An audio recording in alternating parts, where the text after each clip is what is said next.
Pronto, então boa noite. Agora começou a gravação. Nós começamos então a aula. Vocês me escutam, gente? Vocês me ouvem bem?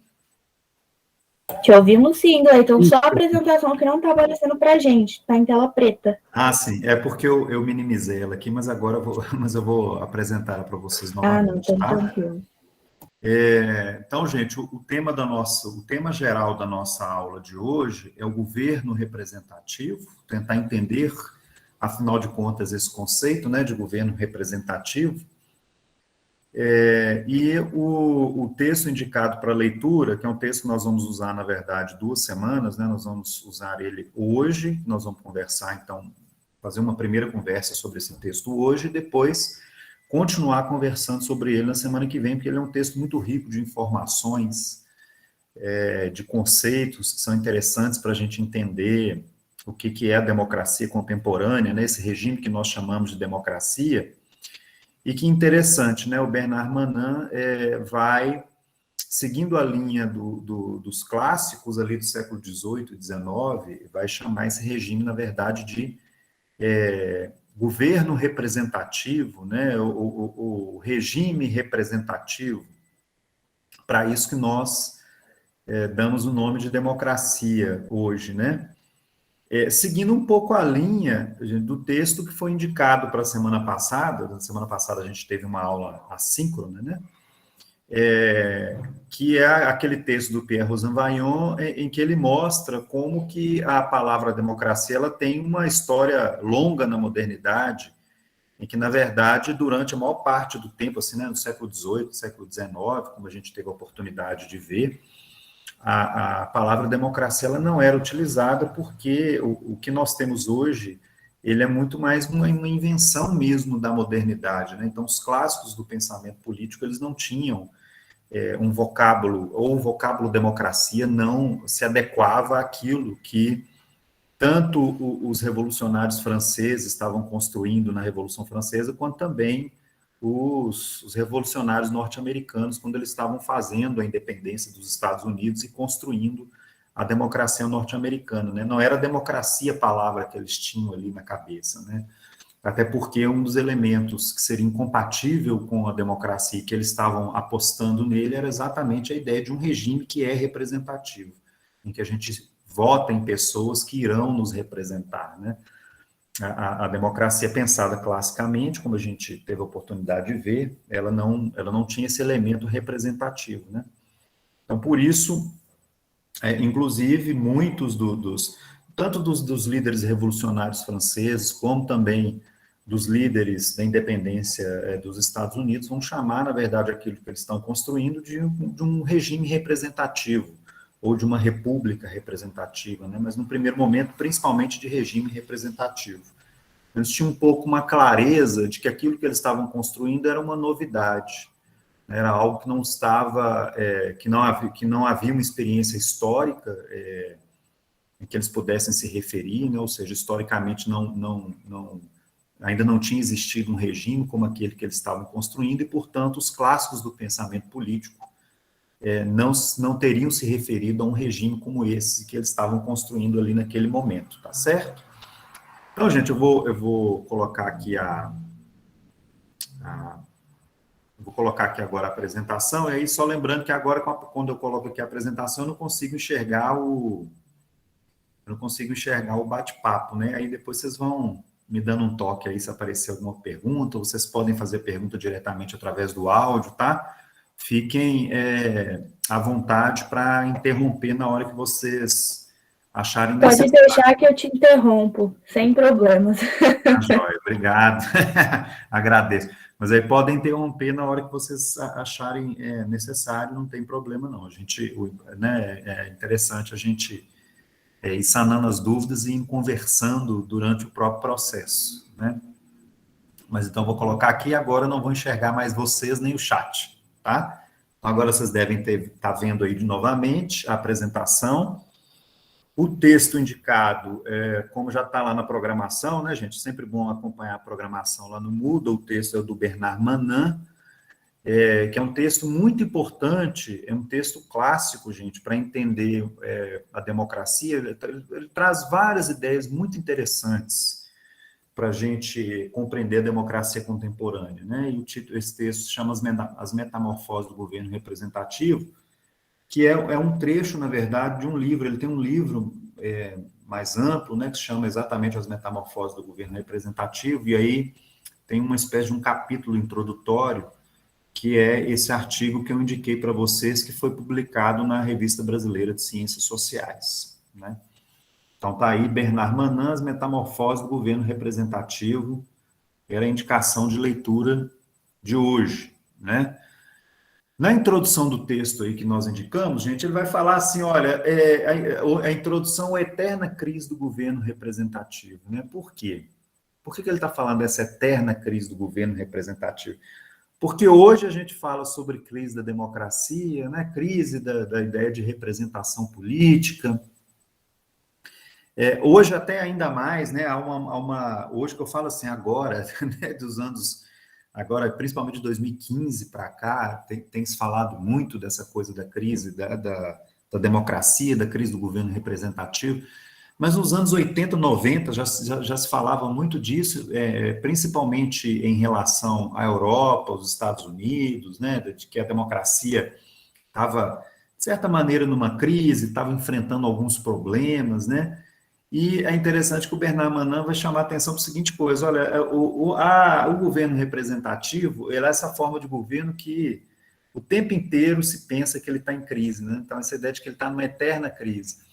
Ele se refere, inclusive, a uma questão importante, que no final do século XIX, quando ocorrem mudanças muito importantes na vida política europeia, sobretudo, havia um sentimento generalizado na Europa de que o regime representativo estava numa crise terminal, né, de que ele ia morrer, de que ele não ia chegar ao século XX. No entanto, ele chega ao século XX, ele se torna, inclusive, o governo representativo se torna, inclusive, hegemônico, né, ao longo do século XX, até chegar no final do século XX, e chega até os nossos dias, mas sempre esse sentimento, né, de que ele está numa crise. Então, essa é a questão, né? Existe uma crise de representação na atualidade nos países ocidentais, né? Então, quer dizer, o governo representativo vive uma crise. Essa crise, gente, ela é muitas vezes apontada a partir de alguns elementos, né? Que tanto estudiosos quanto os meios jornalísticos, de maneira geral, costumam identificar, né? Como os sinais que seriam os sinais dessa crise. Então, quais que seriam alguns desses sinais? Uma baixa identificação partidária entre os eleitores, né? Então, esse distanciamento dos partidos políticos com os eleitores, dos partidos políticos tradicionais com os eleitores, que envolve, portanto, esse sentimento, um certo sentimento antipolítica, né? Um sentimento de que ninguém nos representa, né? Os partidos políticos não nos representam, os políticos estão muito distantes de nós. Então, esse tipo de sentimento é muitas vezes apontado como um sintoma dessa crise do governo representativo. O aumento da volatilidade eleitoral, ou seja, o fato de que você tem tanto uma abstenção muito maior dos eleitores, né? Bom, mesmo um país como o Brasil, né, a gente fala assim, quando a gente fala da abstenção eleitoral, você tem uma questão clara, especialmente nos países em que o voto ele não é obrigatório. Nós tivemos, ao longo de algumas décadas, especialmente nos anos 1990, né, mas também mais recentemente, eleições em que a taxa de comparecimento dos eleitores é muito baixa, né, ou foi muito baixa em diversos momentos. Mesmo no Brasil, que é um país em que o voto é obrigatório, a gente tem também uma crescente, né, uma taxa de abstenção eleitoral que é crescente também, e que é bastante importante, né? Nas últimas eleições, nós tivemos taxas de abstenção eleitoral bastante importantes, o que demonstraria um pouco também, né, essa crise do governo representativo, essa falta de identificação do eleitor com os partidos políticos, com as lideranças políticas, né? Então, a perda do lastro social dos partidos políticos, uma certa ideia de que os partidos políticos eles estariam cada vez mais parecidos, né? Então, de que eles não representam mais aquelas clivagens sociais, aquelas divisões sociais, como ocorriam classicamente lá no século XIX, no século XX, né? Então, a perda de capacidade dos partidos pautarem políticas públicas, ou seja, né, o fato de que os partidos políticos muitas vezes estão centrados mais na imagem dos candidatos do que propriamente em programas, né? Então, a construção da imagem do candidato através do marketing como muito mais importante do que a própria apresentação de programas, de propostas partidárias, né? E com isso a expansão né, atuando junto disso tudo, a expansão dos veículos de comunicação de massa, que atribuem muito valor à imagem, né, gente, que tornam a coisa do marketing da imagem como algo muito importante, muito a maior parte das vezes, do que o próprio programa partidário, do que as próprias propostas partidárias, né?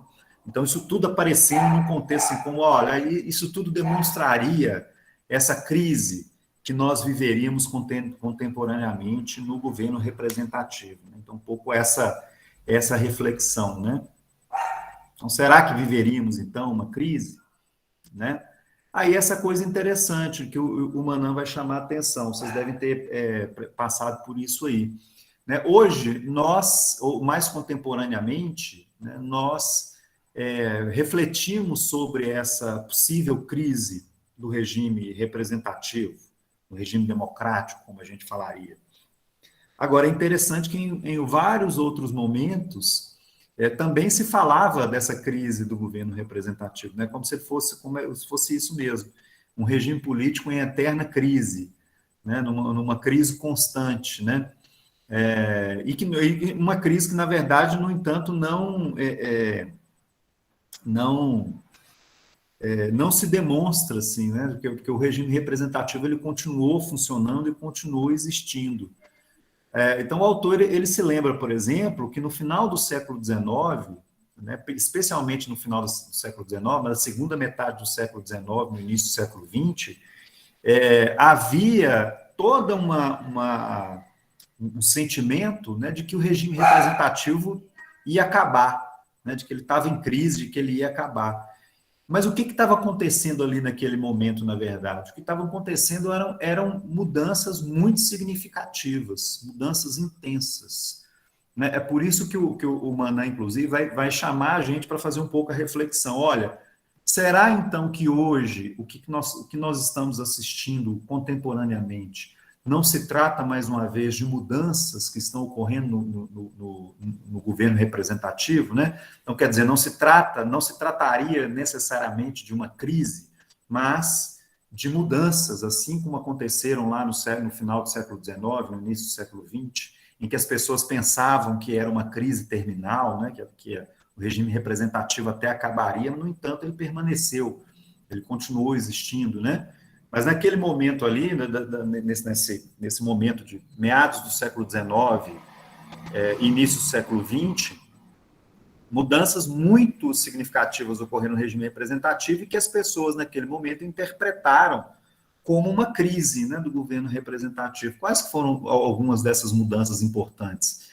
Uma mudança fundamental, a passagem do sufrágio censitário, do voto censitário para o sufrágio universal.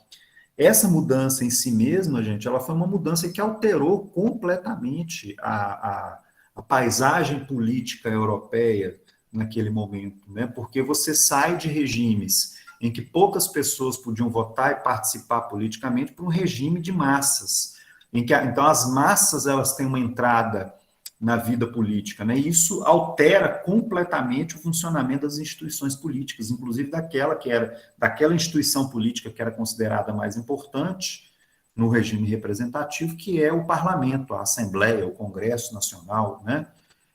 Então, o fato de que as massas entram na participação política e passam a ter o direito de votar e serem votados, isso altera completamente todas as instituições políticas que existiam até então. Né? Algumas dessas mudanças importantes, portanto, né?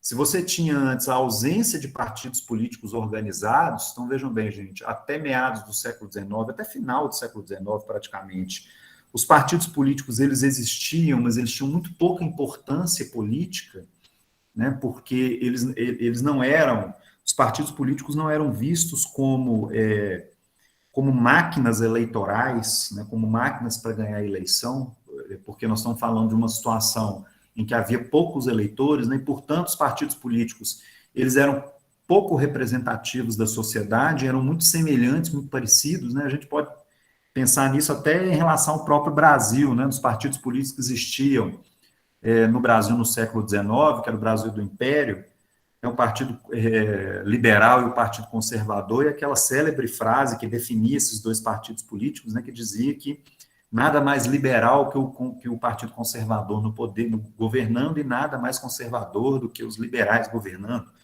mostrando isso, né, que eram partidos que, na verdade, eram muito semelhantes no seu pensamento, na sua atuação, enquanto representantes de uma mesma fração da sociedade brasileira naquele momento.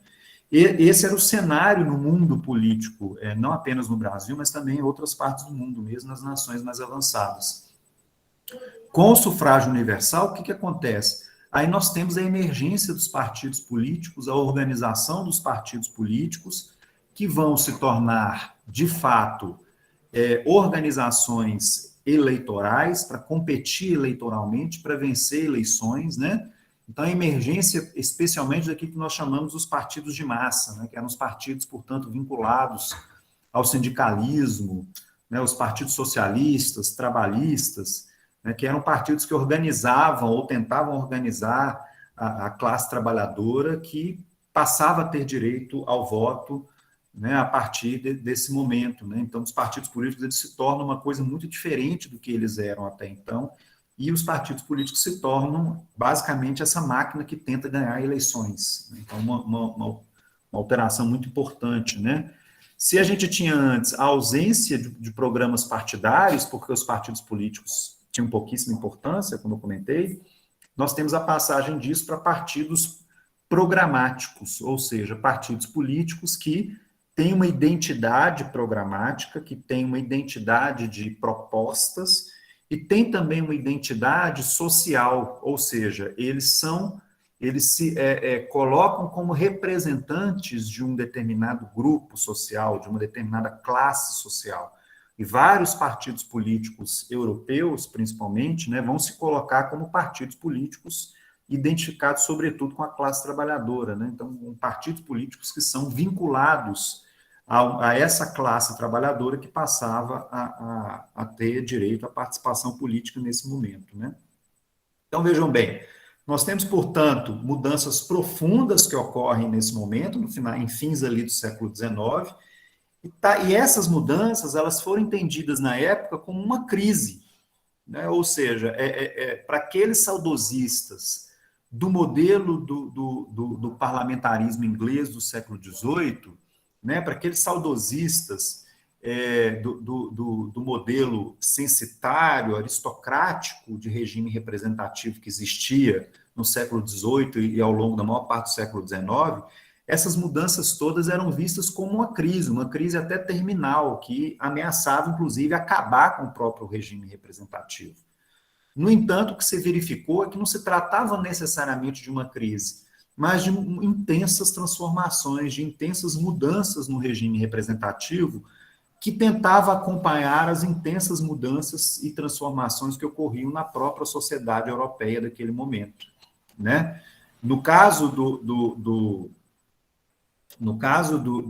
regime representativo, como nós vamos conversar, né, através do texto aí do Bernard Manin, o que ocorria nesse momento era a transição do chamado modelo parlamentarista do século XVIII, que emerge ali, né, especialmente na Inglaterra, no modelo do parlamento inglês, para aquilo que se chamaria, né, que o Bernard Manin vai caracterizar como governo de partidos, que seria essa democracia de massas, que vai aparecer, então, no final do século XIX, e que vai vigorar ao longo da maior parte do século XX, né? Então, o que a gente está tendo, na verdade, vai dizer o Manin, né, não era, na verdade, uma crise, mas era um intenso conjunto de mudanças que alterariam profundamente o próprio regime representativo, né?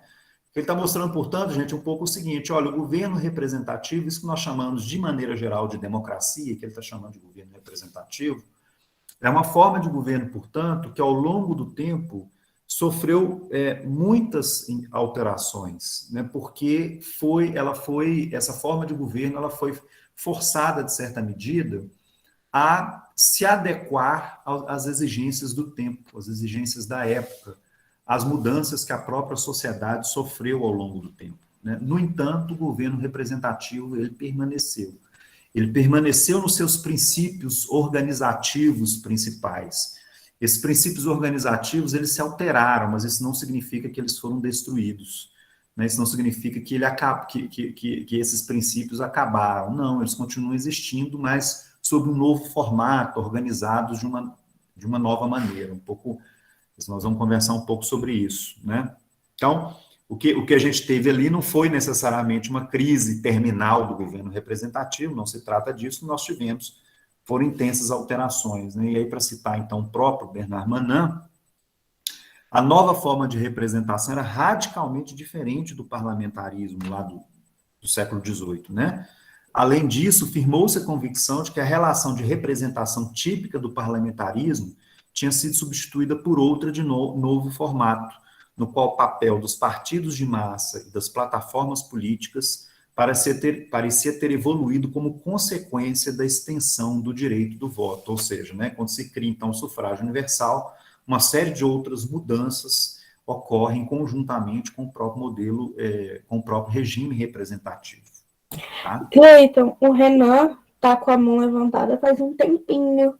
Não sei se ele ainda quer falar. Vai lá, Renan.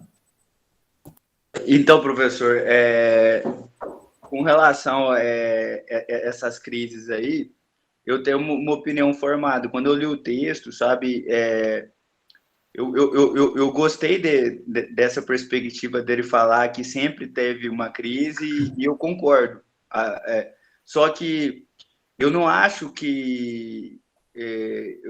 me corrija se eu estiver errado. O que eu interpretei do autor é que ele acredita que certas mudanças no âmbito das instituições, essas mudanças no âmbito das instituições reforçam os laços com a democracia, tudo, quanto mais se abrir, né, para o povo. Só que o que eu acredito que a gente tem uma distância muito grande entre como essas instituições estão colocadas, como essas instituições foram historicamente consolidadas. Eu acho que saber ter esse tipo de informações, ou pelo menos como é que é o funcionamento delas, entendeu? Ajudaria o povo a dar um pouco mais de valor, ou até querer desconstruí-las, se for o caso de não concordar. Quando eu estava mexendo ainda com presidência de partido, eu saía muito para conversar com o pessoal na rua, sabe? E o que eu pegava muito, sabe, a minha perspectiva, sabe? Até quando eu estava, não vou nem pegar essa parte aí, quando eu estava fazendo direito ainda, quando eu conversava com o pessoal da minha sala, sabe, o que eu percebia é o quanto as pessoas não se interessam simplesmente não se interessam e simplesmente não enxergam a importância do diálogo. Eles enxergam o diálogo como uma espécie de inação. Por exemplo, a gente vai sentar e discutir um assunto que é relativo à sala. Eu sempre escuto a mesma prosa, que é falar assim, não, chega de bababá, vamos agir. Eles não enxergam o ato do diálogo e da discussão como ação, e sim como uma enrolação. Não sei se eu fui claro. Você está entendendo, professor? Por isso que eu acho que o problema... O grande problema que a gente sofre no Brasil, além do desconhecimento das instituições, é esse caráter cultural de achar que a ação está no âmbito só daquela positividade de agir, no âmbito de obrigar, coagir, ou bem técnico material de falar, por exemplo, assim, pegar alguma coisa, por exemplo, quando a gente vai discutir política na rua, você fala com o pessoal, você conversa, aí muita gente falava assim, eu sou do pessoal, muita gente falava assim, vocês do pessoal, você sabe conversar, cadê a ação, certo? Eu percebia que eles sempre estavam cobrando da gente, eles achavam que o papel de vereador, por exemplo, a gente queria eleger um vereador na minha cidade, eles achavam que o papel de vereador era... cadê? O vereador aqui trouxe uma ambulância para cá, o outro vereador aqui trouxe a máquina de raio-x. A gente sabe que isso aí é campanha, você me entende? Isso é campanha de partido que vive de lobby, sabe? A gente não conseguia fazer isso. Por exemplo, assim, na minha cidade mesmo, eles achavam que vereador serve para quê? Para ir lá chegar, pedir as coisas, pôr, matar burro, trocar nome de rua, sabe? E quando você quer dialogar e abre, por exemplo, os conselhos deliberativos estão aí desde 2014, não é? 2014, 2010, se não me engano. Foi nos governos do Lula e da Dilma, né? Eu não lembro a data certa. As pessoas não fazem uso deles. Eles não enxergam isso como instrumento democrático, mas sim como um obstáculo à democracia. Tanto que, quando você fala de partido político, eles veem como um obstáculo à democracia. Eles veem o diálogo como um processo de enrolação, como um atraso ao ato de fazer dos governantes. Por exemplo, assim, bateram palma quando eles queriam diminuir o número de representatividade dentro das câmaras de vereadores de cidades menores, né? Não teve uma coisa assim? Eu lembro de pessoas que eu conheço que são graduadas no ensino superior, não que se fosse sinal de muita coisa, entendeu? Mas pelo menos você sabe que são pessoas que, pelo menos, leem, interpretam as coisas. Você entende o que eu estou falando, professor? Eu entendo. Claro. Eu entendo. Renato, você colocou várias coisas, a gente continua conversando, não sei se eu vou conseguir comentar tudo que você falou. Mas vamos, uma primeira questão assim, para a gente observar, aí assim, em relação à leitura propriamente dita, né? Que é interessante assim, o Bernard Manin, gente, ele está tentando descrever um pouco assim, o que aconteceu ao longo do processo político histórico, né? Ele não está aí nesse aspecto, Renan, ele não está fazendo uma avaliação. Ele próprio autor, ele não está fazendo uma avaliação se essas mudanças que ocorreram ao longo do tempo foram melhor ou foram pior, né?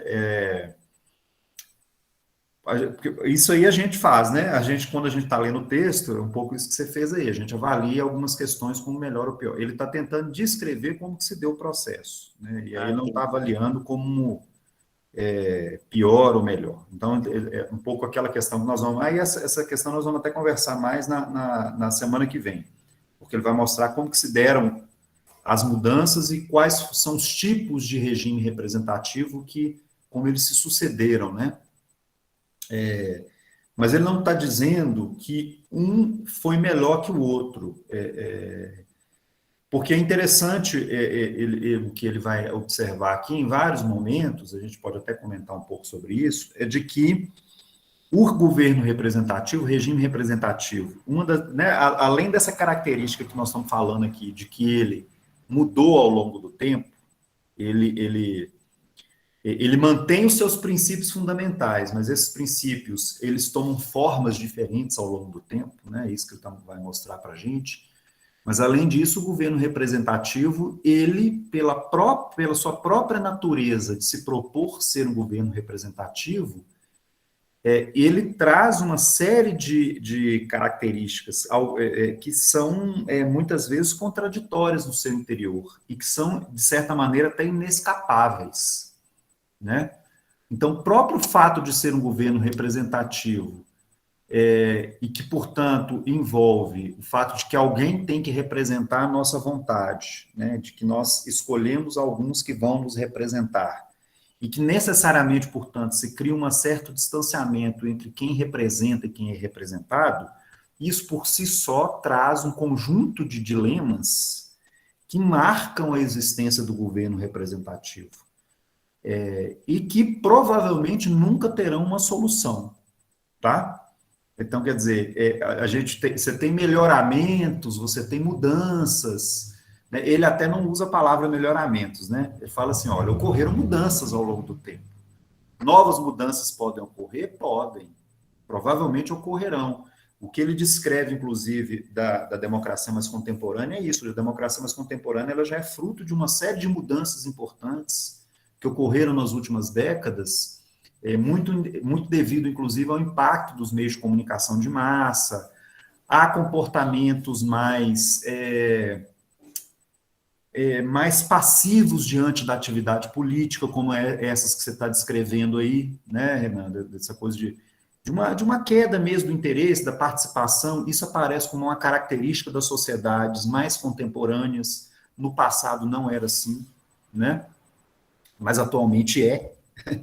Né? Então, isso quer dizer, isso é uma característica da nossa sociedade também, e isso se reflete numa mudança também que ocorre em relação ao regime representativo.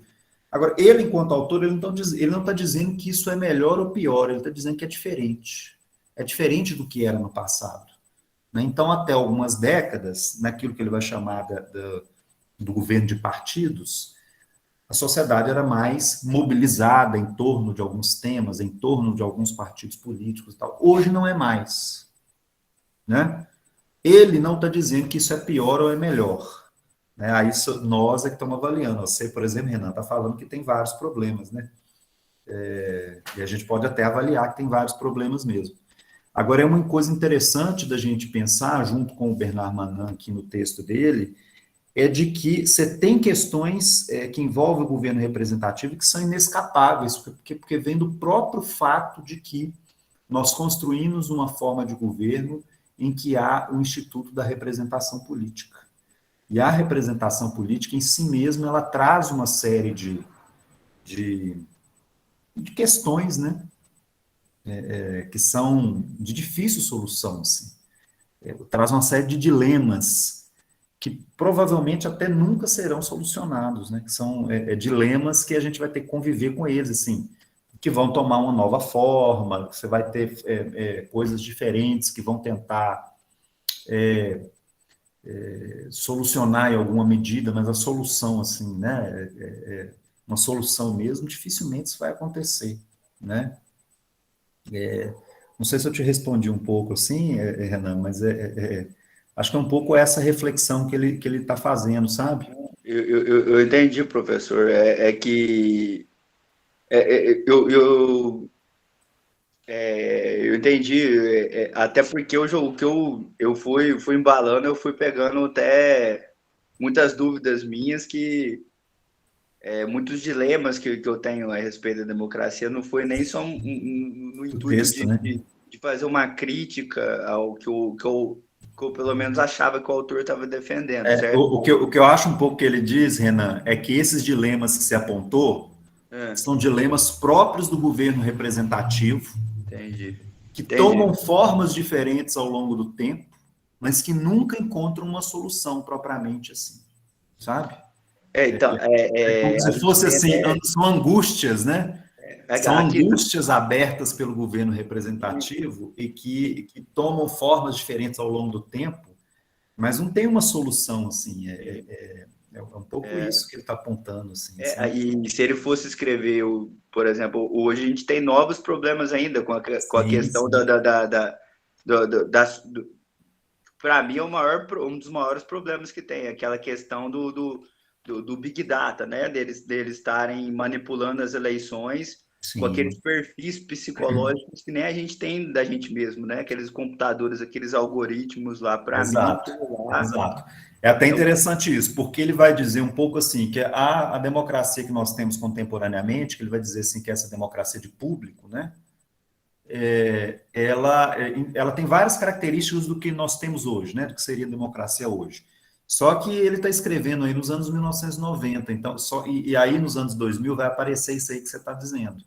por exemplo, a manipulação de dados, de informações, que apareceu muito fortemente nas últimas eleições.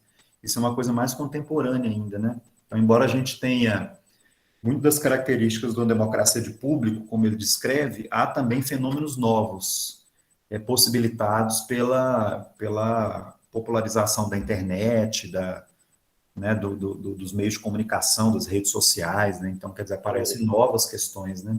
Teixeira Han escreve sobre isso, ele fala sobre isso, né? O Teixeira Han, a gente está vendo isso na matéria do capitalismo, o Marcuse, ele escreve nos anos 60, engraçado que é uma crítica que dá para adaptar para essa realidade, né? Que ele já fala lá atrás, né? Ele fala um pouco disso, né? Mas o conceito aqui de democracia de público também dá para adaptar um pouco. Você vai ver que a gente vai. Sim, sim. Dá para a gente adaptar também várias questões aqui também, em relação a essas novas realidades, né? A gente for chegando lá, nós vamos comentando também. Eu acho que é um pouco isso, Renan. Essas angústias suas, né, que você está colocando, o que ele tá mostrando um pouco é que são angústias que perpassam a própria natureza do regime do governo representativo, que são da própria formação do governo representativo, das suas características, dos seus princípios fundamentais, né? E é uma angústia eterna. É por isso que ele está dizendo que é isso, né? É porque a gente está sempre nessa sensação de uma crise. É por isso que ele está dizendo, o governo representativo é essa crise eterna, a gente sempre está, de certa maneira, insatisfeito com ele. Mas o fato até é que ele falar de caiu, né? democracia é um conceito que está eternamente em construção, né? Existe claro. vários debates em relação a isso, né? É que nem a última leitura tinha apontado, né? Exato, exatamente. Mas vamos seguindo aqui, então. Renan, aí a gente pode continuar conversando, viu, gente? Quem mais quiser Cleiton, observação, só para perguntar, na hora que você fala de sufrágio universal da época, seriam só aquela população que é os brancos, maiores de 21, homens, né, no caso, porque aí o sufrágio universal não é para todo mundo, né? Quando nós como falamos mulheres hoje em dia. porque a ideia de sufrágio universal, né, gente, que aparece no século XIX, a gente fala assim, todo mundo votar, né? Mas todo mundo, obviamente, homens, né, acima de 21 anos. Basicamente isso. Aí o sufrágio universal, vejam bem, aí a ideia do sufrágio universal para eles é que os pobres passam a votar, né?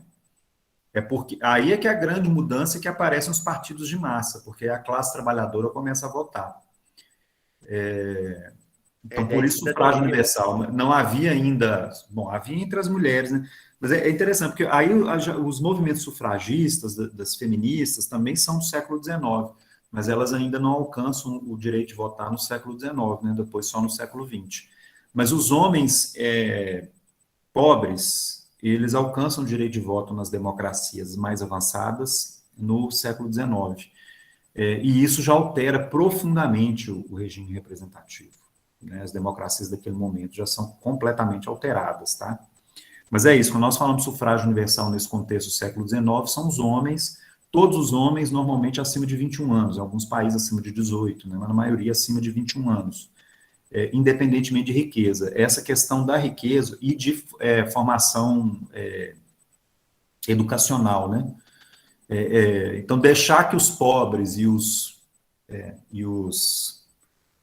pouco letrados votem, isso é o que se chamava de sufrágio universal, do direito de sufrágio universal no século XIX. Aí, ao longo do século XX, né, as mulheres, negros e né, diferentes outros grupos sociais também vão alcançar esse direito, né? Mas aí já no século XX, sobretudo, tá? Aí a diferença em relação ao sufrágio censitário que existia antes é que no sufrágio censitário só os homens ricos, né? Então você tem uma abertura para os homens pobres poderem votar.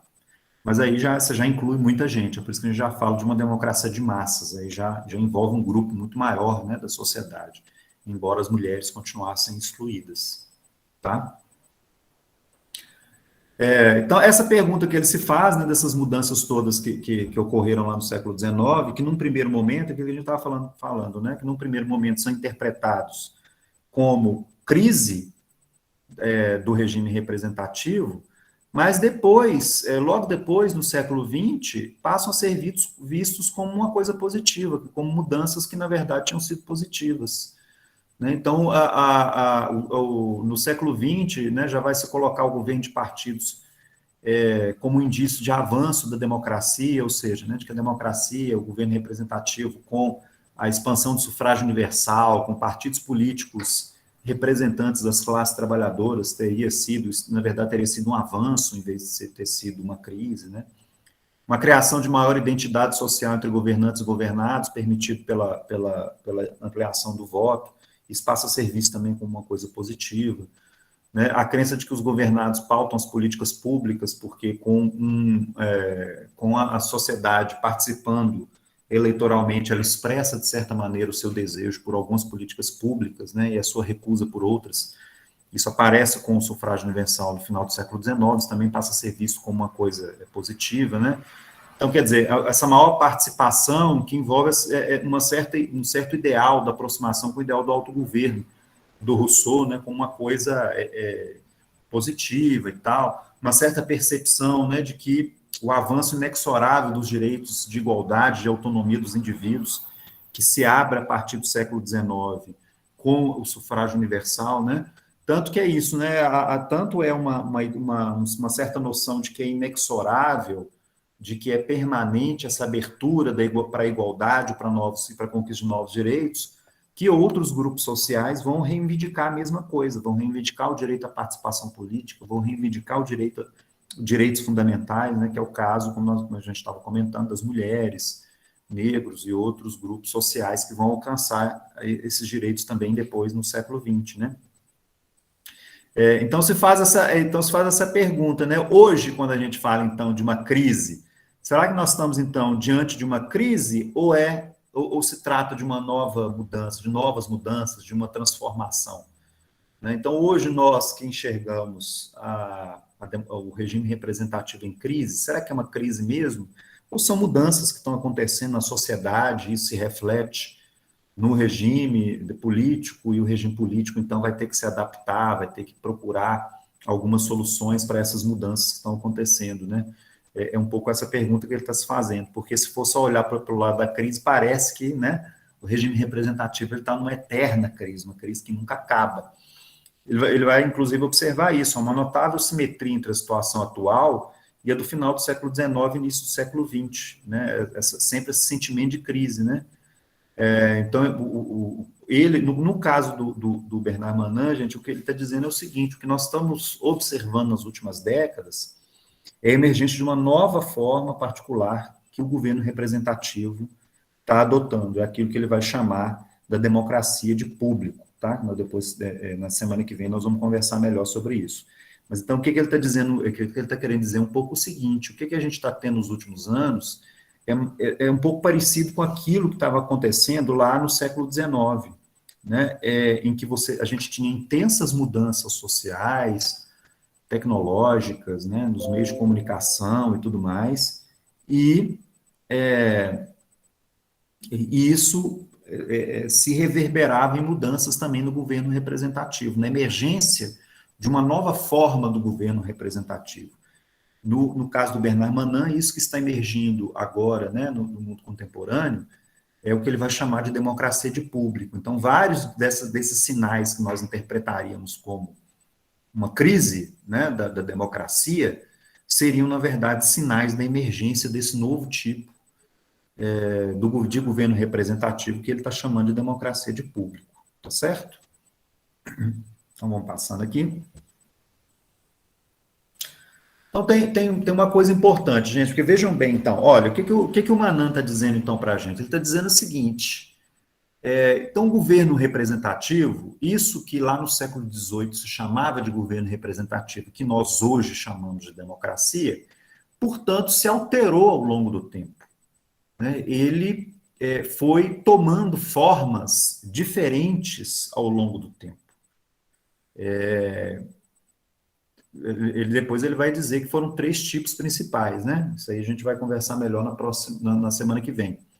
Mas então, isso que nós chamamos, isso que ele está chamando de governo representativo, que nós chamamos, né, de democracia, ao longo do tempo teve alterações, mudanças, e, portanto, o governo representativo ele é sujeito a mudanças, né?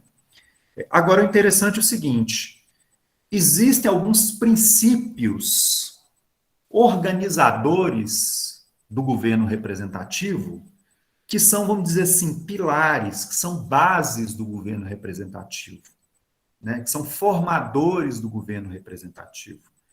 Esses princípios, eles tomam formas diferentes ao longo do tempo, mas eles, enquanto princípios, eles permanecem. Eles têm uma permanência, tá? Então, um pouco assim, você tem algumas características do governo representativo que elas tomam formas diferentes, mas essas características definidoras do próprio governo representativo, em si mesmas, elas permanecem ao longo do tempo, tá? Então, esses princípios do governo representativo, eles foram formulados principalmente no século XVIII, né, a partir, especialmente, aí tem 2 eventos que são basilares, que são fundamentais, que são, mais uma vez, né, a Revolução Francesa e a independência dos Estados Unidos, mas há também a própria emergência do parlamentarismo inglês, como momentos históricos, né, que formulam esses princípios do governo representativo, tá? Esses princípios, gente, eles não se tratam de abstrações, não são ideais.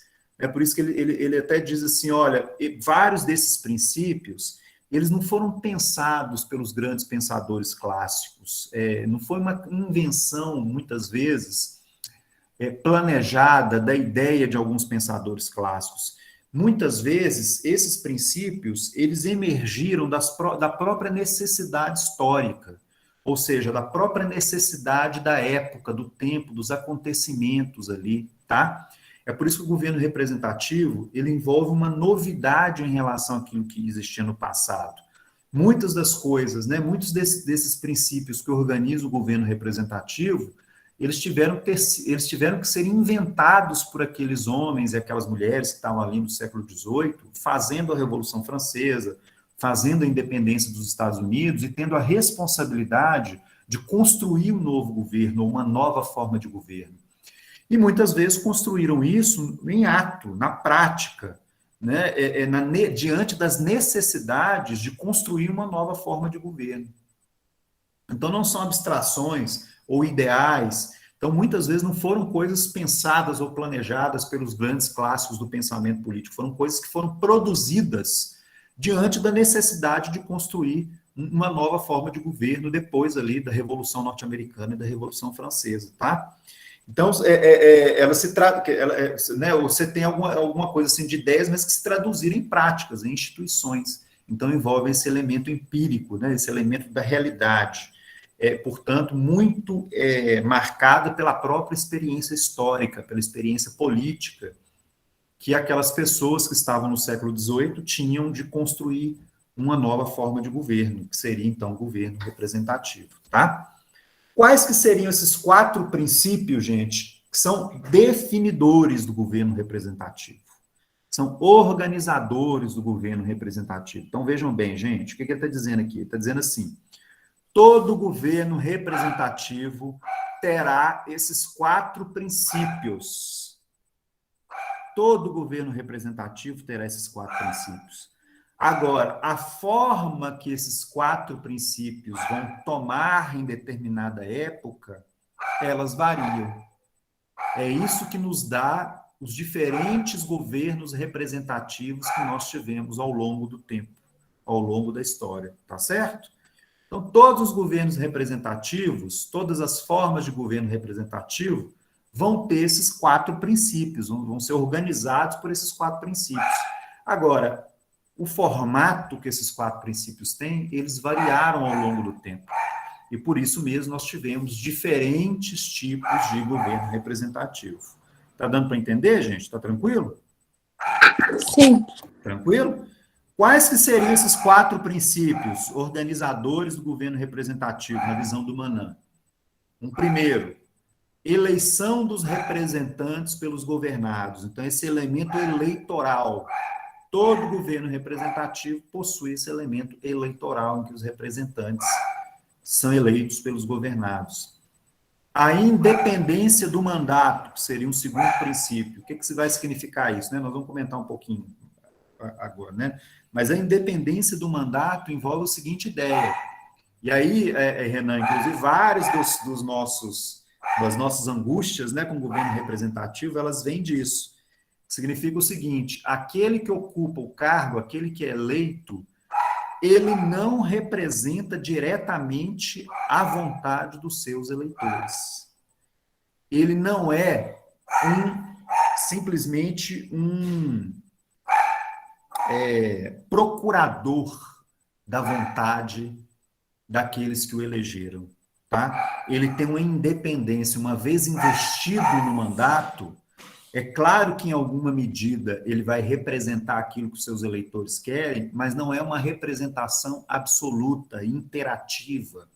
Ele tem sempre uma margem de liberdade para agir de acordo com aquilo que ele próprio julga como melhor, tá? Ou como necessário.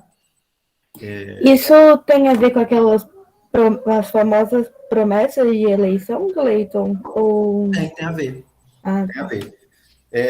Tem a ver no seguinte sentido, né? Porque muitas vezes o cara promete que vai fazer isso, vai fazer aquilo, e quando chega lá o cara não faz, né?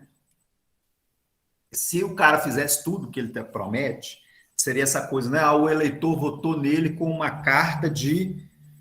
porque existiam essas ideias, tá, gente? Era chamado a ideia do mandato imperativo, que era assim: o cara assinava uma carta lá com seus eleitores, essa carta dizia, ó, você vai fazer isso, isso, isso, isso e aquilo, como se fosse um procurador, né?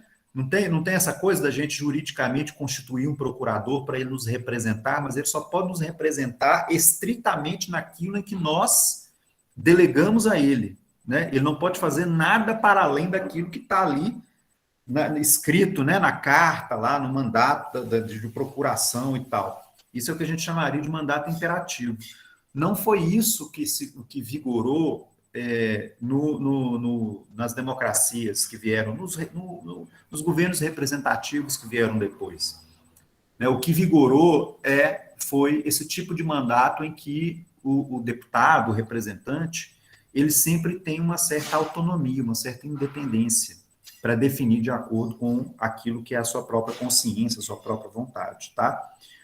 Argumentos, a gente pode pensar isso como uma coisa simplesmente negativa, mas argumentos muito fortes foram levantados ao longo do tempo a favor da independência do mandato dos deputados, tá? A gente vai conversar um pouquinho sobre isso aqui. Mas isso tem como resultado essa questão, né? Sempre haverá uma distância entre representantes e representados. Sempre haverá essa distância, né? Algum grau de distanciamento sempre existirá, tá? Entre representantes e representados, ou pelo menos sempre, nas formas de governo representativo, sempre existiu, tá bom? Um terceiro princípio, que é organizador, né, do governo representativo, é uma opinião pública livre do governo, né? Então, quer dizer, a constituição de uma opinião pública, mais uma vez, Renan, essa coisa que você estava falando aí, né, dos debates, de conversar sobre a política e tal, que seja livre do governo, né, que seja que possa acontecer de maneira independente do governo. Isso também sempre definiu as formas de governo representativo.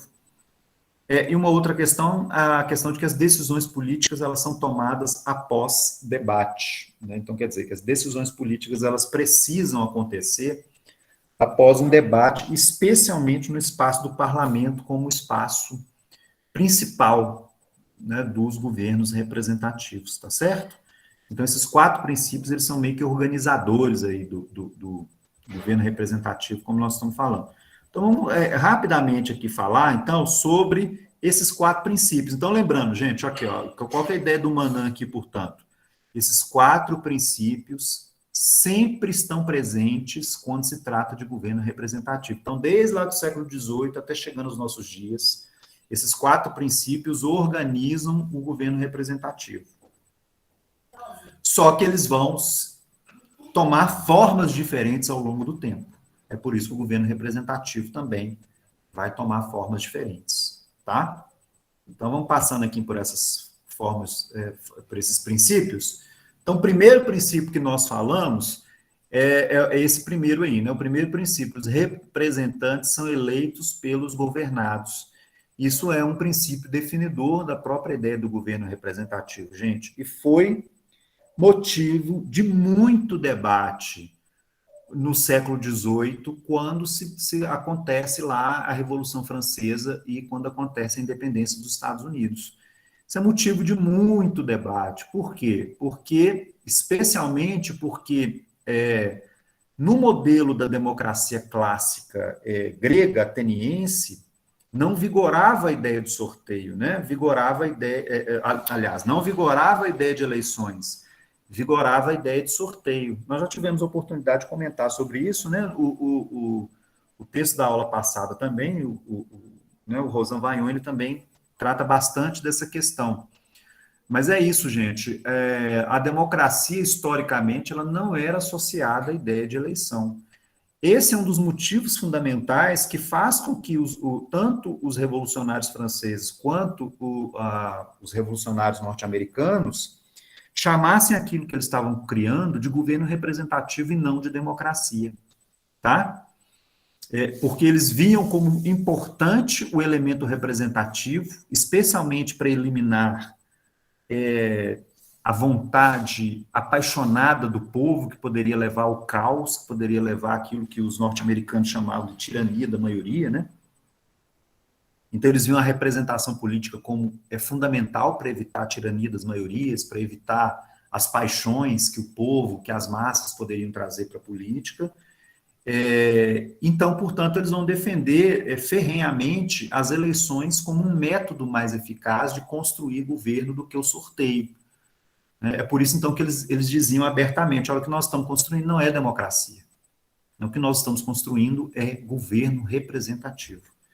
A palavra democracia, como a gente teve a oportunidade de ver na semana passada, ela vai ser associada a essa forma de governo só muito posteriormente, tá?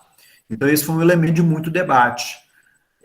Mas, então, os governos representativos, eles serão eleitos. É opção política pelas eleições ao invés de sorteio. Poderia ter sido sorteio? Poderia.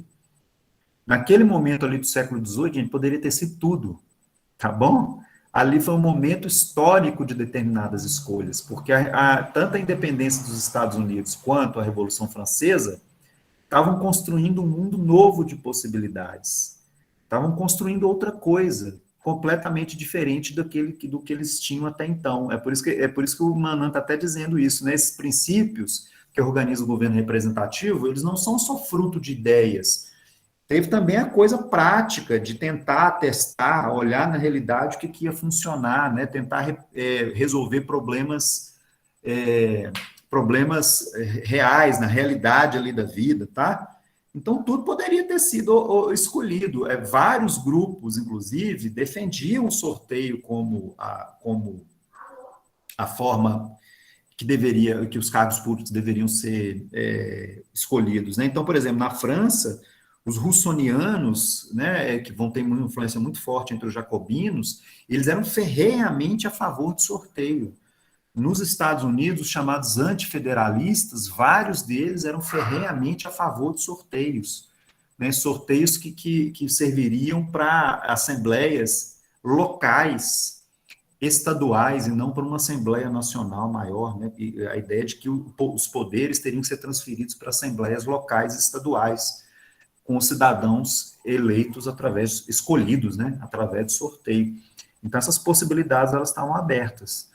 Politicamente, a opção, né, vitoriosa foi a das eleições, tá? Eu ouvi o Luciano levantou a mão. Opa!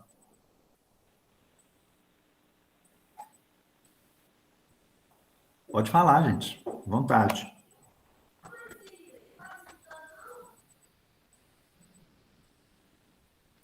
Não? Eu acho que ele levantou a mão sem querer. eu acho. Então vou continuando, se quiser falar, pode falar, viu, gente? Então, portanto, já havia essa noção de que as eleições elas não configuravam o princípio do autogoverno do Rousseau. Então, a ideia era realmente fazer uma coisa diferente daquilo que era o Rousseau, porque o Rousseau estava ali muito inspirado no ideal clássico, né?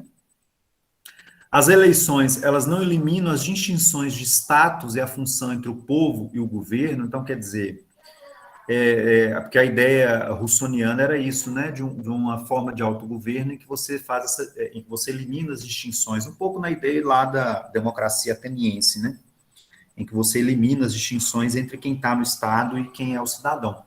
Porque quem está no Estado, ele é um cidadão, na verdade, né, assim, não há um distanciamento entre os magistrados atenienses, por exemplo, e o próprio cidadão ateniense.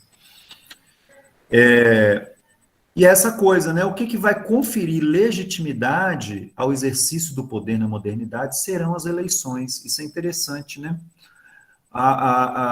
Se constrói, especialmente nos Estados Unidos, os norte-americanos eles são fundamentais nessa coisa, a ideia de que o que legitima o governo de alguém ou de um grupo de pessoas é o fato deles terem sido escolhidos pela maioria num processo eleitoral. É principalmente nos Estados Unidos que se constrói essa ideia. Não é à toa, os federalistas norte-americanos eles vão defender isso muito fortemente, né? Então não é à toa que nos Estados Unidos tem eleição para tudo quanto é coisa, assim. Por quê? Porque é muito forte essa ideia de que só é legítimo aquilo que foi eleito, né? E a eleição ela passa a ser um elemento fundamental. É interessante que na modernidade, então, se constrói, gente, essa ideia da eleição como elemento fundamental para conferir legitimidade a quem representa, a quem governa, né? Hoje, tudo que a gente vai fazer, a gente acha, não, só pode ser se tiver eleição. O fulano está querendo ir lá conversar, lá na diretoria, em nome de nós. Não, então vamos fazer uma eleição, né? Porque a eleição é que vai conferir legitimidade ao fulano lá para ele falar por nós. Então, nós atribuímos à eleição, ao momento eleitoral, essa capacidade de dar legitimidade àquele que governa, àquele que representa, né? Então, o sistema eletivo ele não requer que os governantes sejam semelhantes àqueles que eles governam, né? Então, não há, se mantém, portanto, o distanciamento entre governantes e governados. Não é a ideia russoniana de que todos são iguais, né? Governantes e governados, existe uma distinção de status entre eles. Não há incompatibilidade entre representação e governo de elites, né? Tanto é assim que no século XVIII é isso, os governos eles eram basicamente governos de elites. Mesmo nas democracias contemporâneas, vai dizer o Schumpeter, como nós vamos conversar, o que nós temos são os governos das elites políticas, né? As elites políticas elas estão no status acima do cidadão comum, que não participa mais ativamente da vida política. Tá? Oligarquia conta como governo representativo, Gleito? Sim, porque, veja bem, inclusive é isso, a primeira forma de governo representativo, ela era oligárquica, né? Porque eram os parlamentos, por exemplo, o parlamento inglês do século XVIII, era o grande modelo, era uma oligarquia aristocrática que governava, né? Uma elite que era eleita, tá certo que por um sufrágio censitário, né? Mas uma elite que passava por uma eleição e era escolhida para poder participar do governo, para poder governar. Então, era uma forma de governo representativo, porque você tem esse elemento da representação, né? Então, era assim. Professor, nesse caso, tecnicamente, não seria simplesmente uma aristocracia? Porque, tipo assim, por mais que tenha o trâmite da representatividade, quem votava era 1% da população, entendeu? Então, existe o instrumento, existe a demagogia por trás, né? Mas, falando a grosso modo, é uma aristocracia, não é? Mas quem estava falando aí? Antes de mim ou eu? Não, é o Renan de novo? Sim, sim. Sim, Renan. O Renan, mas é um governo representativo, né? Que é isso que ele está falando de maneira geral. Porque você tem esses princípios do governo representativo, eles estão mantidos. Agora, é obviamente um tipo de governo representativo diferente do tipo que nós temos hoje. É assim que ele vai definir, né?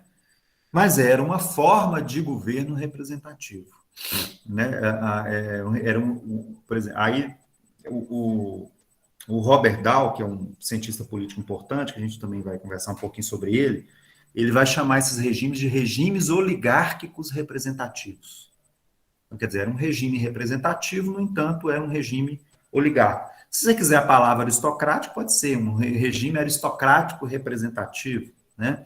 Mas o importante é o seguinte: esses princípios estavam todos presentes nesses regimes oligárquicos, lá do século XVIII e início do século XIX, tá certo? E que são princípios que os diferenciam das aristocracias clássicas lá da antiguidade. Nas Mesmo não aristocracias sendo, clássicas, esses elementos não estavam presentes lá. mesmo A não própria tendo ideia de sufrágio representação universal, política, né? gente, ela era desconhecida, ela era muito desconhecida do mundo antigo. A ideia de representação política, ela é própria da modernidade.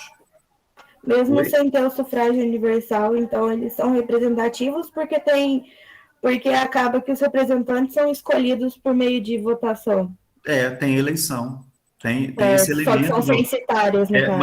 mas não tem, mas tem os quatro princípios que a gente está citando aqui, os Aham. quatro estavam presentes. Então, por Um isso ele é dos é esse. representativo. Entendi. Isso. Porque esses quatro princípios definem, né, o governo representativo. Esses quatro princípios estavam presentes nesses regimes oligárquicos lá do século XVIII. Tá certo? Professor, tem uma pergunta no chat do Luciano. Opa, vamos lá. É para eu ler ou o senhor vai ver mesmo? Pode ler aí pra gente. Tá bom. É que ele falou um nome aqui que eu não sei, que eu não sei falar muito bem. Rosan Vaillant. A Rosana Vaillant. Baseado no texto desse autor, não tem a democracia em processo da construção de sua própria identidade, uma tendência de absorver certas práticas ditas boas, inclusive a ideia de governo representativo. Repete de novo, por favor. Quem que tá falando? Quem que tá lendo? Yasmin. Tá, Yasmin, obrigado. Baseado no texto desse autor, que Do é a Rosan Vaillant, né? Isso. Não tem a democracia, essa construção de sua própria identidade. Aí Ixi, ele Yasmin, perguntou, agora deu um barulho aí que eu não escutei, foi nada agora. baseado no texto desse autor, não tem a democracia em processo de construção de sua própria identidade. Aí ele pergunta, uma tendência de absorver certas práticas ditas boas, inclusive a ideia de governo representativo? Vejam bem, gente, o que nós chamamos de democracia hoje, ela é uma forma de governo representativo, tá? Se ela tem a tendência de absorver práticas boas, né? Aí vejam bem, mais uma vez, né? Os autores eles não estão fazendo necessariamente assim no caso, por exemplo, do Manan aqui, ele não está fazendo essa análise do que é bom, do que é ruim, do que é melhor, do que é pior. Ele está descrevendo como se deu historicamente, né? No caso lá do Rosan Vaillant, o que é interessante que ele mostra para a gente, assim, ele mostra o seguinte: a ideia de democracia, ela vai se associar a uma noção que é uma noção muito poderosa, né, entre nós, que é a ideia de soberania popular. E, portanto, tudo aquilo que expressa na nossa concepção a soberania popular deve ser incorporado ao regime democrático. Então, quando nós falamos normalmente assim de democratização, de democratizar alguma coisa, nós estamos falando sempre com essa ideia, com esse ideal que é o ideal que nos persegue na democracia, que nós perseguimos na democracia, que é a de que o povo deve se governar, de que o povo deve se autogovernar, de que só é legítimo aquele que governa em nome do povo, né? Então, isso que nós associamos à ideia de soberania popular. Então, tudo aquilo que para nós, de certa maneira, é identificado com a ideia de soberania popular, nós apoiamos. E somos contrários àquilo que seria considerado como elitista ou anti-soberania popular e assim por diante, né? Então, a ideia da igualdade política, da igualdade entre nós, da igualdade entre os cidadãos, isso se torna uma ideia muito poderosa né, ao longo da história, né, e isso é identificado para nós hoje como soberania popular, e soberania popular para nós tem a ver com democracia.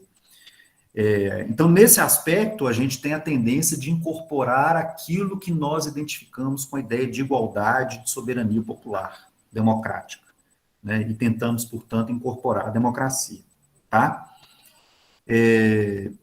Agora, é interessante, gente, porque isso também é contraditório. Isso é uma das coisas que o Manan está chamando a atenção aqui. Porque quando nós estamos falando aqui do governo representativo, e a democracia que nós temos hoje, ela é representativa, né, ela é um regime representativo, isso vai sempre envolver uma distinção de status entre quem representa e quem é representado. Então, esse é um paradoxo, assim, é uma contradição, é uma das angústias, né, para utilizar de novo essa palavra que eu falei com o Renan. Embora a gente sempre deseje a ideia de igualdade, de soberania popular, de soberania do povo, o regime representativo, ele traz em si um ideal sempre elitista. Por quê? Porque quando nós construímos a categoria daqueles que são os representantes, esses representantes, eles sempre serão em si próprios uma elite, que tem um status diferente do resto dos cidadãos, tá? Isso ocorre no governo representativo. Ocorre nisso que nós chamamos hoje de democracia. Então, nós estamos sempre nessa luta, né, nessa busca da igualdade, da soberania popular e tal, mas é da própria natureza do governo representativo a ideia de representação política, né? E a representação política, ela traz essa coisa de ter o representante como alguém que tem um status diferente. Então, isso é uma das angústias aí do regime representativo. Tá bom? Não sei se eu respondi, Luciano, mas eu faria um pouco essa reflexão, tá? Então, que envolve isso aí, ó. Então, não há incompatibilidade entre representação e governo de elites. Agora, vejam bem, gente, elites, é porque a gente tem sempre uma imagem muito assim, quando a gente fala elite, a gente já pensa em elite econômica, né? Não necessariamente elite econômica, elite política. O sujeito, ele pode participar da vida política nos regimes atuais, né? Embora a gente saiba que há especialmente em sociedades economicamente muito desiguais como a nossa, a gente sabe que há sempre uma vinculação muito forte, né, entre os grupos políticos e os grupos econômicos. Mas isso não necessariamente acontece, né? Nós temos pessoas que participam da vida política e tal, que não necessariamente são da elite econômica, né? Então, aqui, nós estamos falando de elites políticas, né? Ou seja, dessas pessoas que participam da vida política, que têm a capacidade de mobilizar pessoas, recursos políticos e se eleger ou eleger alguém e tal, né? Mas vejam bem, esse elemento da elite, de criar um grupo de pessoas que são os representantes, que estão no status assim, que tem um status diferente dos outros cidadãos, isso faz parte do próprio governo representativo, né? Então, isso é um dilema, é uma angústia, né? Então, o governo representativo, ele pode ser um governo de elites, mas cabe aos cidadãos comuns decidirem que elite vai exercer o poder. Então, no governo representativo moderno, você tem essa coisa que é diferente. Aí, Renan, por exemplo, é diferente das aristocracias antigas, né? Porque nas aristocracias antigas, a aristocracia ela é definida pelo berço, né? Pela origem do sujeito. As elites dos regimes representativos, elas são... a gente tem essa ideia, né, de que cabe ao cidadão escolher aquela elite que vai nos governar, né? Então, no sistema moderno tem também a questão da Constituição, né? Está acima do cidadão, né? Exato. As constituições atribuem direitos iguais, né, independentemente do seu aristocrata.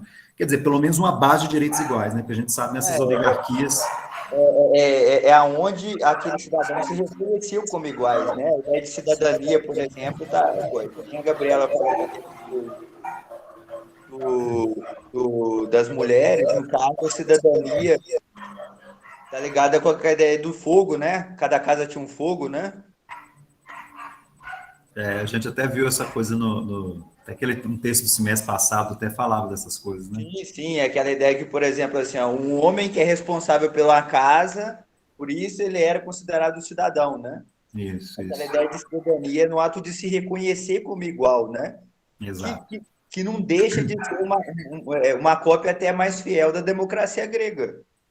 Nesse aspecto, né? Não, não, eu não estou falando que é o certo, eu acredito que é errado, entendeu? Mas se for pensar, tipo assim, se a democracia grega foi a que surgiu, entendeu? E se colocasse como um ponto de referência, repetindo, eu não acho certo de forma alguma.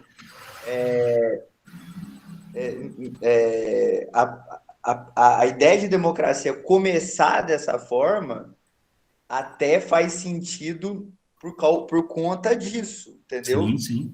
Mas Claro. eu não acredito que seja nem de longe a forma mais justa. Até eu repudio esse tipo de atitude sexista e classista, no caso, né? Mas é isso, né? Se você pensar que mesmo a democracia ateniense, que era o regime mais avançado que a tinha surgido na Terra até o século XVIII, excluía as mulheres, né, e tal, então era comum que, né, também não se incluísse as mulheres, seria normal, entre aspas, né, que não se incluísse as mulheres nesse momento, né? Enfim. Professor, Opa! ele não resolveria essa questão aí da representação quando ele tenta. Eu não sei se ele fez isso, não. Eu tô cogitando, tá? Ele tenta dar essa paternidade da ideia de representação para o Hobbes. Quando ele fala lá de representação absoluta no Hobbes. E aí seria. Essa ideia de representação teria surgido na modernidade como uma forma de resolver o problema da legitimidade do governante, né? Assim, é porque no mundo antigo essa questão da legitimidade ela é personalizada, né? Ela está ligada ela se personifica no indivíduo, por exemplo, na questão da paideia grega lá dos caras que têm as condições. Aliás, na democracia grega assim, você tem toda uma elite intelectual, filosófica lá, por exemplo, o Platão, a única coisa que ele não era um democrata, né? Esses caras não estavam muito ligados, assim, estavam muito preocupados com essa ideia de multidão operando politicamente. E eu O fiquei Platão pensando... Oi, desculpa, Renan. Desculpa, Geraldo, eu ia complementar o que você falou, eu achei que tinha acabado, perdão. Não, e eu fiquei pensando se essa ideia de representação envolver já uma elite, né, já não é uma tentativa de solucionar essa questão da multidão, sabe? Ele, no fundo, ele está apontando a solução, ele está dizendo, ora, a gente sabe que a multidão não vai, essa história de soberania do povo terá que ter um limite para que seja viável, né, um governo. E eu fiquei pensando nisso, não sei se eu estou falando bobagem. Não está falando bobagem, não. É o Geraldo que estava falando? Quem estava falando? Isso, professor. O Geraldo. Você quer complementar, Renan?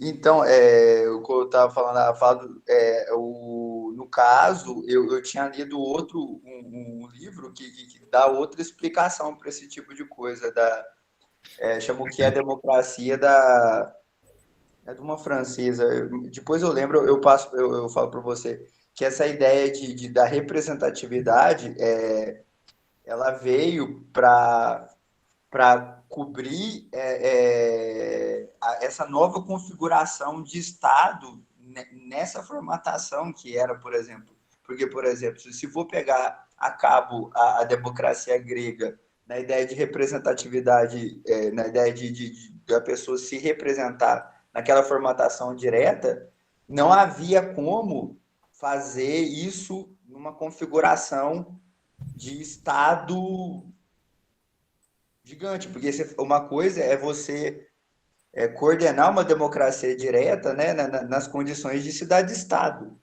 A outra coisa é colocar um país sem a representatividade, né? É o que a chama... eu tenho um livro aqui, quer ver? Ela chama... Eu usei ela eu Renan, enquanto você vai procurando, eu posso comentar? Renan, esse argumento que você está usando, que você está falando, né, dessa autora, que você está procurando o nome dela aí, é o que a gente chama, assim, na ciência política, o argumento da escala, né? Ou seja, é um pouco o seguinte, a representação política, o regime representativo, ele foi necessário nas democracias atuais, porque nós vivemos hoje em estados nacionais, com milhões de indivíduos, e seria irrealista pensar, né, que a gente teria como resolver a participação direta desses milhões de indivíduos num Estado nacional, né, como, enfim, como o Brasil, como vários outros países. Esse argumento da escala, né, que a gente diz. Então, quer dizer, hoje nós vivemos em sociedades muito maiores em que a participação direta ela seria muito difícil de acontecer. Eu acabei de achar o livro aqui, professor. O livro chama O que é Democracia, da Simone Goulart de Fabré. Eu não sei se é assim que fala, é francesa. Não, eu não conheço. Mas, o Renan, esse é um argumento, de fato, mas ele não é o argumento fundamental, sabe? Entendi. O que acontece? Qual que era o debate que havia entre os homens ali do século XVIII, especialmente entre os federalistas norte-americanos? E por que eles optaram, então, pela representação política? É claro que eles também mobilizam esse argumento, né, que você está falando aí, da escala, ou seja, de um país, como é que você vai fazer um país, né, inteiro participar diretamente das decisões e tal, então vamos criar representantes, né? É claro que estava presente, era uma ideia presente entre eles, mas o fundamental era solucionar um pouco essa questão que o Geraldo estava comentando aí mesmo, que o Manan coloca também, tá? Que era o medo das massas, que era o medo da participação do povão, assim, sabe? Esse era o principal, era o medo das paixões das massas, né? Que era um medo, inclusive, que os próprios antigos já haviam colocado, né? O Geraldo citou o Platão aí, o Platão tinha horror à democracia, na verdade, tá, Geraldo? Ele via a democracia como muito ruim, como uma coisa, por quê? Porque na visão dele, do Aristóteles também, em grande medida, a democracia ela estava sujeita às paixões das massas, essas massas que agem muitas vezes de maneira irracional, né? Que são muitas vezes apaixonadas e, portanto, incapazes de tomar uma decisão com base na razão, né? Com base no interesse público. Os norte-americanos, sobretudo, eles tinham medo daquilo que eles chamavam da tirania da maioria. O que é isso, né, que eles estavam chamando a atenção? Eles tinham medo de que, ao dar a participação para as massas, né, para as massas, para os pobres, para as massas, inclusive intelectualmente pouco formadas, de que essas massas tomassem determinadas decisões que tiranizariam as minorias, né, que impediriam as minorias de sobreviver. É claro que eles estavam pensando muito no caso ali das minorias econômicas, né, da elite econômica, ou seja, criar um regime em que os pobres tiranizassem os ricos, né, impedissem os ricos de existir. Mas isso será aplicado também, no caso deles, até para outras questões que eles vão pensar também, como, por exemplo, a questão religiosa, que era sempre uma questão fundamental, uma questão muito importante. Ou seja, né, o medo, por exemplo, de que as maiorias de uma determinada religião começassem a tiranizar as minorias religiosas, por exemplo, né, das religiões que têm minoria. Então, isso era um temor.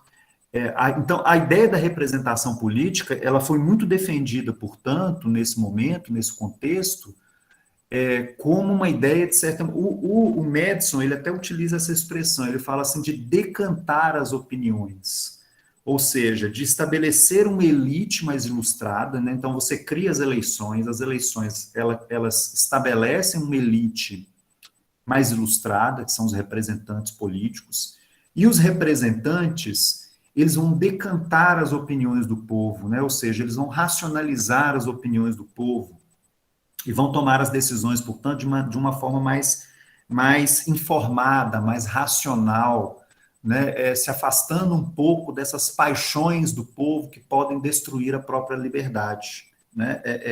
Então, esse era o argumento fundamental, favorável ao governo representativo.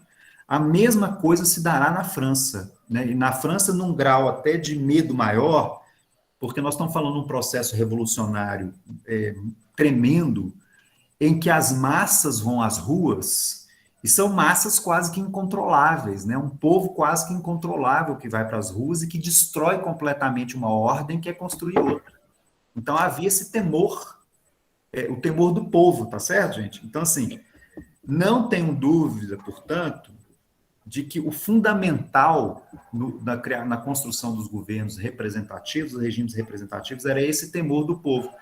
Era resolver, portanto, esse problema da entrada das massas. Então, a questão será como... porque impedir a entrada das massas não ia ter muito jeito mais, sabe? É um pouco essa coisa.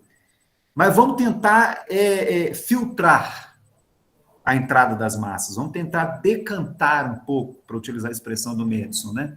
A entrada do povo na vida política, estabelecendo formas de governo representativo, em que as decisões mais importantes sejam dadas não para o povo resolver, mas para os representantes resolverem. Porque os representantes eles terão uma maior capacidade racional, né, de resolver os principais dilemas, sabe? Então, esse era o argumento central, assim. Esse era o argumento principal.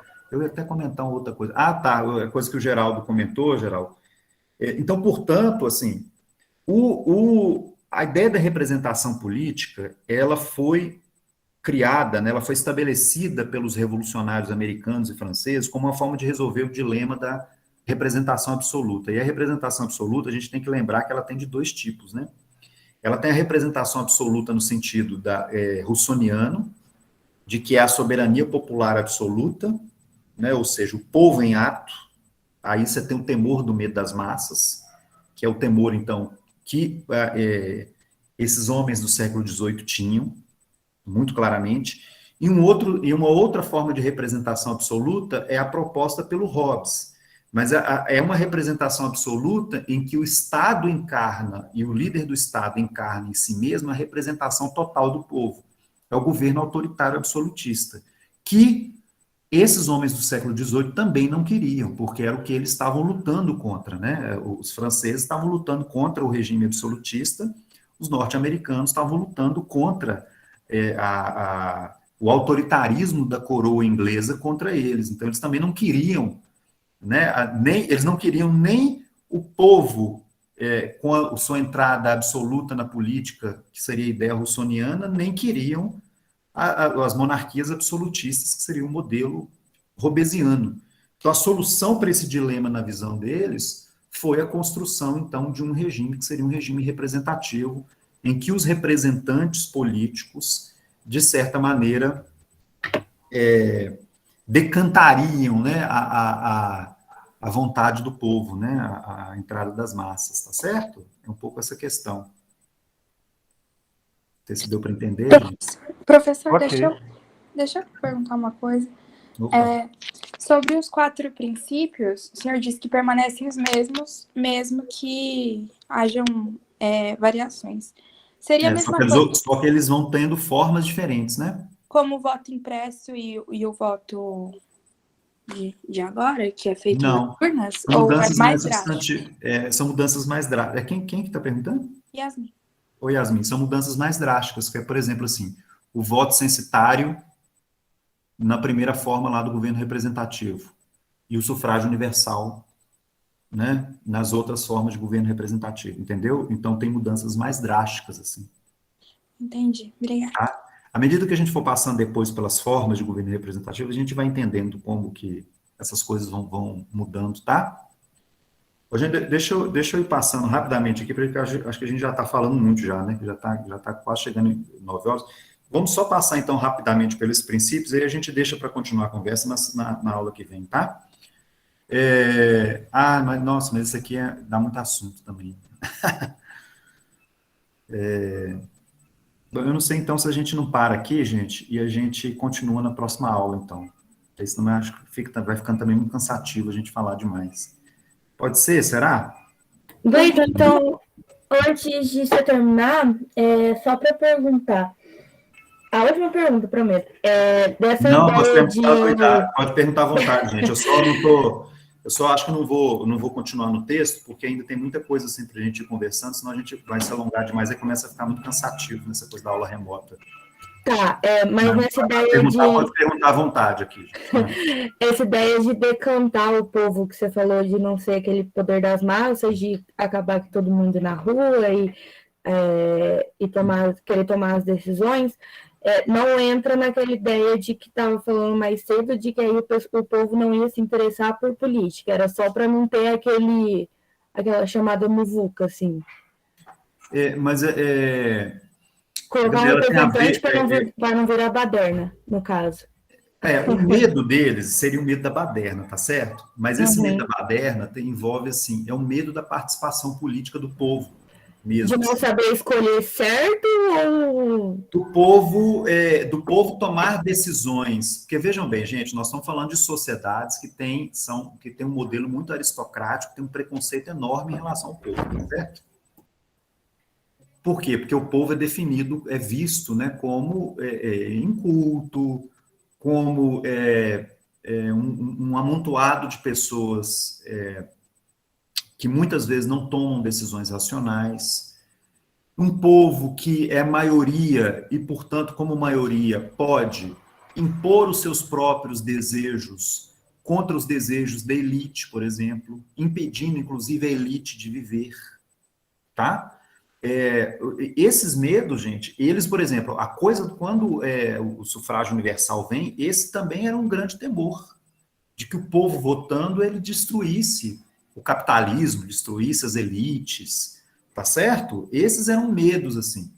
No século XVIII, ainda mais, havia esse temor de que, né, se você cria uma forma de participação direta, essa plebe, né, que era um pouco essa ideia, a plebe que está entretida nos seus afazeres cotidianos, de fazendeiros, artesãos e tal, de que eles têm que tomar decisões e, portanto, comecem a acabar a tomar decisões irracionais, impensadas, apaixonadas, manipuladas pela figura do demagogo. Vamos lembrar aqui, né? O que o Platão e Aristóteles diziam lá do problema da democracia? Da figura do demagogo, que manipula o povo é facilmente manipulado pelo demagogo. Então, quer dizer, todos esses problemas que envolviam a reflexão, né, desde lá da antiguidade sobre a participação popular, e que chegam no século XVIII muito forte. Então, é por isso que eu estou falando com vocês, não tenham dúvida, os governos representativos, eles foram pensados muito fortemente como uma forma de criar barreiras para uma participação mais direta do povo, tá?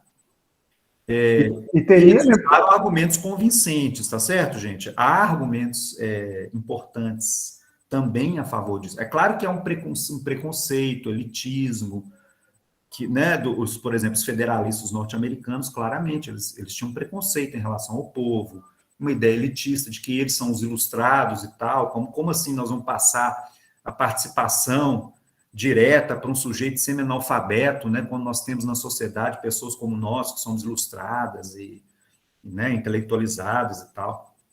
Então, o governo representativo, ele é pensado como uma forma de criar algumas barreiras, alguns filtros para a participação popular, tá? Muito claramente. Então, não tem muita dúvida disso, não. É evitar essa coisa da representação absoluta russoniana. Eles também, né, o Geraldo lembrou disso aí, eles estavam evitando a representação absoluta hobbesiana, que era o Estado absolutista, mas também não queriam a participação direta popular, a representação absoluta, né, que seria o modelo russoniano. Gleito, e o populismo invertido aí, né, que seria, eu pensei assim, não é o populismo invertido, não, o populismo como uma espécie de deformação dessa lógica representativa, no sentido de que o líder populista, ele capta determinadas demandas diretamente da população e se preocupa em implementá-las, mesmo sabendo que elas não têm viabilidade, né? Assim, por exemplo, a gente vive uma espécie de novo populismo nesse sentido, né? De ficar captando demandas de grupos específicos para poder se capitalizar politicamente. A gente poderia caracterizar isso como uma distorção do modelo representativo? Exatamente, Geraldo, porque, vejam bem, o que os criadores do regime representativo estavam tentando impedir era exatamente esse tipo de situação dos chamados populistas, como você está dizendo aí. Esse era um grande temor deles, né? O aparecimento dos demagogos que manipulam essas massas que eles definiam como apaixonadas e irracionais a tomar determinadas medidas que não são razoáveis, né? E que acabam levando a situações complicadas, situações difíceis, mas essa figura do populista, que é isso, um pouco isso que os antigos chamariam dos demagogos, né? E que muitas vezes é isso, você pode ter uma liderança dessa, que em nome, ou supostamente no nome de uma maioria, começa a oprimir as minorias, né?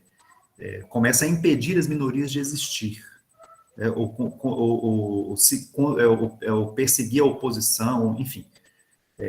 Esses eram os temores que eles tinham. Então, qual que é a ideia do governo representativo, portanto? É de que você tivesse filtros nessa entrada das massas à vida política para evitar esse tipo de situação. É por isso que, normalmente, o que acontece? Essas lideranças populistas, assim, né, ditas populistas hoje, embora a gente possa ter muita desconfiança em relação ao conceito de populismo, né, mas essa é outra história, mas, normalmente, essas lideranças ditas populistas, elas são muito contrárias às instituições, a essas instituições de controle, a essas instituições antimajoritárias, como se diz, tá? Então, normalmente, elas são muito contrárias à própria ideia de partido político, são contrárias ao parlamento, elas são contrárias às Supremas Cortes, né?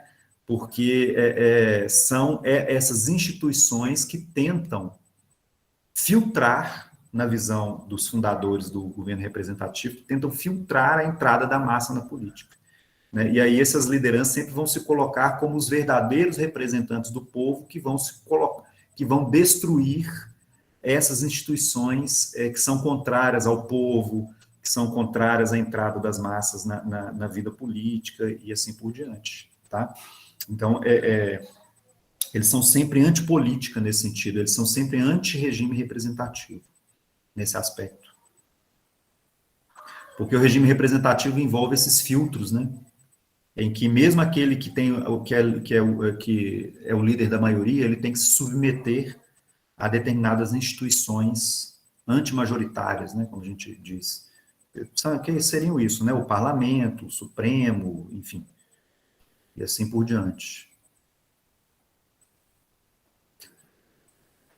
É isso, gente. Acho que eu já falei demais por hoje. Aí na segunda-feira que vem, então, a gente continua com esse texto, tá certo? Nós paramos ali no segundo princípio e a gente vai até onde der na próxima aula, aí qualquer coisa a gente deixa para outro e tal, mas como é um texto muito rico, assim, de informações, né? Acho que vale a pena a gente ir conversando mais pausadamente sobre ele, tá joia? Mais alguma questão, gente? Tá bom. Deixa eu interromper na gravação aqui. Lembrando que a gravação fica lá no Moodle.